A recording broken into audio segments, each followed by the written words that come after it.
Gold hub తాకట్టులో ఉన్న బంగారాన్ని విడిపించి కొనబడును. అదే రోజు ఆన్లైన్ ధరకు కొని డబ్బులు ఇవ్వబడును. నమస్తే, వెల్కమ్ టు మనం టీవీ. ప్రస్తుత ఏపీ రాజకీయాల గురించి మనతో మాట్లాడడానికి అంకుమరావు గారు మనతో ఉన్నారు. నమస్కారం సార్. నమస్తే సార్, వైఎస్ఆర్ కుటుంబం నుంచి ఇద్దరు మహిళలు పోటాపోటీగా ప్రచారం అయితే చేస్తున్నారు. అంటే ఒకవైపున వైఎస్ భారతి, ఇంకొక వైపున షర్మిలకు తోడుగా సునీత వాళ్ళు ప్రచారం చేస్తున్నారు. అయితే ఇద్దరు మహిళలకి ఎవరికి ప్రజలు ఎక్కడ మొగ్గు చూపే అవకాశం ఉందంటారు సార్? వైఎస్ఆర్సీపీ వాళ్ళు షర్మిల గారు మా కుటుంబం కాదు, వైఎస్ గారి కూతురు కాదు అని చెబుతున్నారుగా. మరి మీరు వాళ్ళిద్దరూ ఒకే కుటుంబం అని ఎట్లా చెబుతున్నారు? ఓకే, ఇప్పుడు వాళ్ళు చెబుతున్నారు అంటే వాళ్ళు చెప్పినంత మాత్రాన్ని అమ్మరు ఖండించలేదుగా. భారతి గారు కానీ లేకపోతే జగన్మోహన్ రెడ్డి గారు కానీ నోరు ముయ్యండి, ఏంటి మాటలు, నా చెల్లెలు రాజకీయంగా విభేదాలు ఉంటే ఉండొచ్చు, ఇలాంటి మాటలు మాట్లాడటం న్యాయం అని చెప్పని అనలేదుగా. వాళ్ళకు ఊతం ఇచ్చినట్టేగా వీళ్ళు దాని గురించి మాట్లాడుతున్నారు. అంటే వీళ్ళే వైఎస్ రాజశేఖర రెడ్డి గారి వారసులని చెప్పుకోవడానికి ప్రయత్నం చేస్తున్నట్టే కదా. దాని ప్రకారం నిన్ను ప్రజలందరూ వైఎస్ రాజశేఖర రెడ్డి గారి అబ్బాయిగా నిన్ను స్వీకరించేసి నీకు ఓట్లేశారు కదా. నువ్వేమైనా స్వాతంత్ర సమర యోధుడువా, లేకపోతే స్వచ్ఛంద సంస్థలు ఏదన్నా నడిపి ప్రజలకు ఉపయోగపడినటువంటి ప్రజా ఉద్యమాల్లో పాల్గొన్నావా? నువ్వు ప్రజల కోసం ఏదైనా సేవలు చేసావా? లేదు కదా. రాజశేఖర రెడ్డి గారి అబ్బాయిగా నిన్ను గుర్తించారు.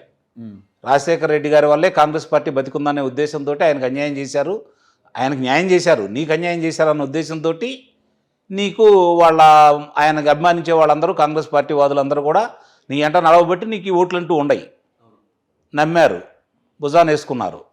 ఈరోజు పరిస్థితి వాళ్ళకి అర్థమైపోయింది. వాళ్ళ బ్రతికేంటో, వాళ్ళ పరిస్థితి ఏంటో ఈరోజు ప్రత్యక్షంగా చూస్తూనే ఉన్నారు. ఈ పరిస్థితుల్లో నీ కడప జిల్లాలో నీ సొంత గ్రామానికి సంబంధించి నీ సొంత నియోజకవర్గం ఏంటి పులివెందల్లో నువ్వు పోటీ చేస్తున్నావు. అలాగే కడప లోక్సభ నియోజకవర్గానికి సంబంధించి అవినాష్ రెడ్డి గారు పోటీ చేస్తున్నారు. అవినాష్ రెడ్డి గారిని ఓడిస్తాను అనే దాంతో డాక్టర్ సునీత గారు తిరుగుతూ ఉన్నారు. ఓడించాలి, నా తండ్రిని చంపిన హంతకుడు ఇతనే అని చెప్పని బహిరంగానే చెప్తా ఉంది, సాక్ష్యాధారాలతో సహా చూపిస్తూ ఉంది. నిజంగానే నా బాబాయ్ గారిని చంపిన హంతకుడు అవినాష్ రెడ్డి, అతను రక్షిస్తుంది నా అన్న అని చెప్పని వైఎస్ షర్మిల గారు తిరుగుతూ ఉన్నారు. మీరు వైఎస్ వివేకానంద రెడ్డి గారి ఆత్మకు శాంతి చేకూరాలి అంటే ఆయన ఆఖరి కోరిక నన్ను లోక్సభ సభ్యురాలుగా చూడాలని, కాబట్టి నాకు ఓట్లేసి గెలిపించండి అని చెప్పని షర్మిల గారు చెప్తా ఉన్నారు. సహజంగానే షర్మిల గారు, సునీత గారు మాట్లాడే విధానానికి ఎంతో కొంతమంది ఆకర్షితులయ్యారు. అక్కడ వాళ్ళందరూ నిజమే కదా అనే భావనలోకి వాళ్ళు వచ్చున్నారు.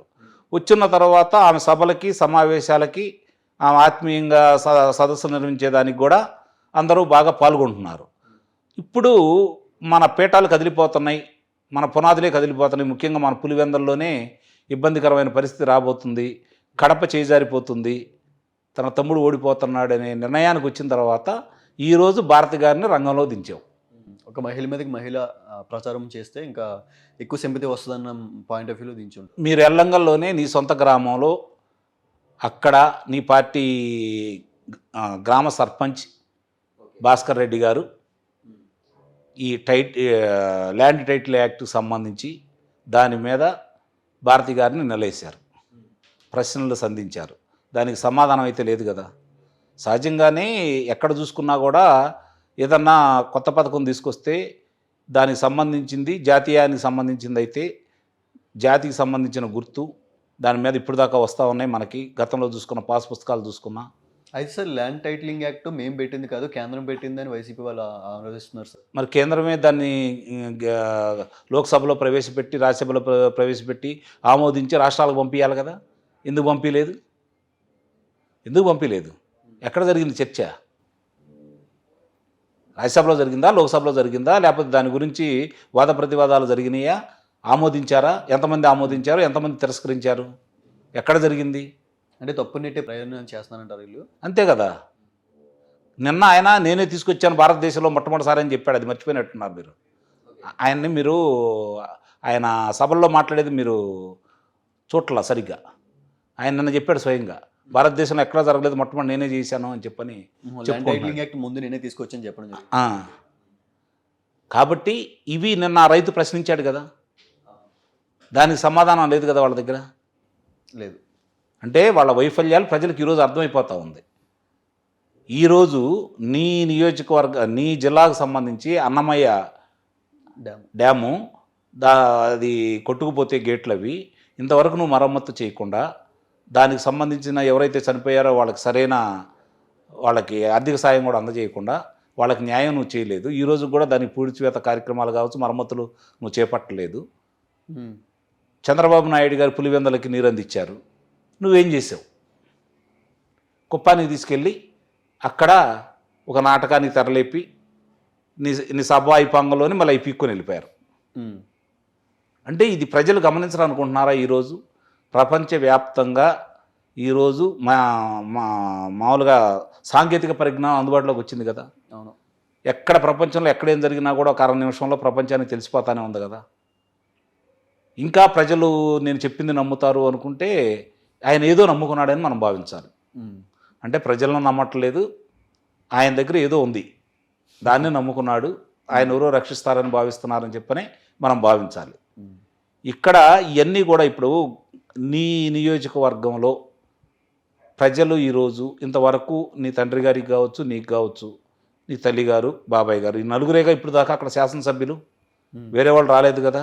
సంవత్సరం ఆధిక్యం పెంచుకుంటూ వస్తున్నారు కదా, మీ మీద ఆదరణ చూపిస్తూనే ఉన్నారు కదా. వాళ్ళకు మీరు చేసిన న్యాయం ఏంటి? ఈరోజు ఆ తర్కం బయటకు వచ్చింది. అందుకనే తొలిసారిగా ఏ రోజు రాని ప్రజలు ఈరోజు రోడ్డు మీదకి వచ్చేసి మిమ్మల్ని ప్రశ్నిస్తూ ఉన్నారు. సొంత నియోజకవర్గంలో ప్రతిపక్షాలకు ఆదరణ చూపుతున్నారు. అంటే మీరు ఓడిపోతున్నారనే అభిప్రాయాన్ని ప్రజలు కూడా ఈరోజు కల్పిస్తూ ఉన్నారు. ఇది కొంచెం ఆలోచించుకోవాలి. ఈ నియోజకవర్గంలో ఓడిపోతామనే ప్రభావం చూపిస్తున్నారంటారు సార్? అయితే అందువల్లే కదా భారతి గారిని ఈరోజు గడప గడపకి తిప్పుతున్నారు. ఓకే. ఇంకొకటి అంటే షర్మిల గారు అదే కడప నియోజకవర్గంలో చెప్పడం జరిగింది. అంటే జగన్ రిమోట్ భారతి చేతుల్లోనే అక్కడ మోదీ చేతుల్లో ఉండడంతో చెప్పడం జరిగింది. నిజమే అంటారు సార్ అది? అట్లానే కనిపిస్తుంది కదా, దాంట్లో తప్పెక్కడగా ఏం కనిపించట్లేదు. ఓకే. అంటే భారతి గారు ఎప్పుడు అలా కనిపించట్లేదు కదా సార్, మంచిగా ప్రచారం చేస్తున్నారు, ఎవరికి ఏం కావాలో వసతులన్నీ కల్పిస్తున్నారు. మరి అవినాష్ రెడ్డి గారు జగన్మోహన్ రెడ్డి గారికి ఫోన్ చేయలేదుగా, భారతి గారికి ఫోన్ చేసి, భారతి గారి పిఏకి ఫోన్ చేసి కదా చెప్పింది. ల్యాండ్ టైటిలింగ్ యాక్ట్, అది ఈ ప్రభావం ల్యాండ్ టైటిలింగ్ యాక్ట్ అనే ఒక్కటి చాలు వైసీపీ ఓడిపోవడానికి అని చాలామంది ప్రజలు అంటున్నారు. దీంట్లో ఎంతవరకు వాస్తవం సార్? 100% ఉంది. దీన్ని గనక విడమర్చి ఇంకా ప్రతిపక్షాలు ప్రజలకు అర్థమయ్యేటట్టుగా చెప్పి ఏమిటి ఈ చట్టం వల్ల మనకు వచ్చే నష్టం, మొట్టమొదటిది మన చేతుల్లో ఉండదు, మన భూమి మన చేతుల్లో ఉండదు, మన పత్రాలు మన చేతుల్లో ఉండవు, అసలైన పత్రాలు మన దగ్గర ఉండవు. మనం ₹1,00,000 ఇంకెంతో ఖరీదు పెట్టి మనం దాన్ని కొనుక్కొని ఆ పత్రాలు మనం తయారు చేసుకొని మన ఇంట్లో మనం పెట్టుకుంటే దానికి సంబంధించి మనం లోనుకు వెళ్ళాలన్నా, అప్పుకి వెళ్ళాలన్నా, లేకపోతే పిల్లలను చదివించుకోవడానికి హామీలు పెట్టాలన్నా, లేకపోతే వ్యాపారానికి సంబంధించి హామీలు పెట్టుకోవాలన్నా ఆ పత్రాలు మన దగ్గర పనికొస్తాయి. ఇప్పుడు ఆ పత్రాలు వాళ్ళ దగ్గర ఉండి అసలైనవి, నకిలీ మన దగ్గర ఉంటే మనకు ఎలా పనికొస్తాయి అవి? అంటే నీ ఆస్తి నీది కాదు, చిత్తు కాగితాలకు సమానం. ఆ తర్వాత ఎవరన్నా వచ్చి మీ ఆస్తి మీదకి నేను వెళ్ళి ఇది నాది అని చెప్పిన తర్వాత అక్కడ ఉన్నటువంటి స్థానిక అధికారులు మీకు అది తెలియపరచకుండా కనుక దాన్ని దాచిపెడితే 2 సంవత్సరాల లోపు మీరు కనుక దాని గురించి పట్టించుకోకపోతే అది నాదవుతుంది కదా. అంటే లంచం ఇస్తే నాది అయిపోయింది కదా, ఎవరు అధికారంలో ఉంటే వాళ్ళు చేసుకుంటారు కదా ఇది. అంతే. అంటే మన దాని మీద మనకు హక్కులు అయితే ఏమి లేవు కదా, అది మనకెందుకు పనికిరాదు, చిత్తు కాగితాల తప్ప ఇంక దేనికి పనికిరాదు కదా. అంటే కబ్జా చేసుకోవడానికి ఈజీవే అంటారు ఇది? నిస్సందేహంగా. ఇప్పుడు ఏమైందంటే రాష్ట్రంలో ప్రభుత్వ ఆస్తులన్నీ తనఖాకి వెళ్ళిపోయినాయి, గనులు తనఖాలకు వెళ్ళిపోయినాయి, భవనాలు వెళ్ళిపోయినాయి, ఇకేమున్నాయి వాళ్ళ దగ్గర ఏమీ లేదు. చివరికి మందు బాబులు కూడా తాకట్టు పెట్టారు కదా 20 సంవత్సరాలకి. అవునవును. ఇంకా వేరే ఏమి లేదు కదా, తాకట్టు పెట్టుకోవడానికి ఈరోజు ఈ మార్గం కనపడుతుంది వాళ్ళకి. అందువల్లే తొందరపడి అంటే ఇది ఏదో 2022లోనే దీని గురించి చర్చ మొదలైంది. ఆ రోజే శాసనసభలో అచ్చెన్నాయుడు గారు దాని గురించి విమర్శిస్తూ మాట్లాడటం కూడా జరిగింది. ఇన్నాళ్ళకి దానికి ఆమోదం లభించింది. అది ఎలా ఆమోదం లభించింది అనేది ఇప్పుడు కూడా అర్థం కాని పరిస్థితి. అంటే సార్ ఈ విషయాలు చాలామంది జనాలకు తెలియదు, అంటే తెలిసే ప్రయత్నం కూడా టీడీపీ జనసేన చేయలేకపోతున్నారు అన్న వార్త. అది కనుక చేయలేకపోతే వాళ్ళ వైఫల్యం అయింది. కానీ ఇప్పుడిప్పుడే ప్రజలకు అర్థమైపోతుంది, వాళ్ళు కూడా వివరంగా చెబుతున్నారు కాబట్టి ప్రజలకు అర్థమైపోతూ ఉంటుంది. దీన్ని ఇంకొంచెం ప్రజల మధ్యకి తీసుకెళ్ళి చెప్పగలిగితే దాని ప్రభావం తీవ్రంగా ఉంటుంది అనేది మాత్రం నేను చెప్పగలను. సార్ చూద్దాం సార్ ఏం జరగబోతుంది. Thank you sir, thank you so much.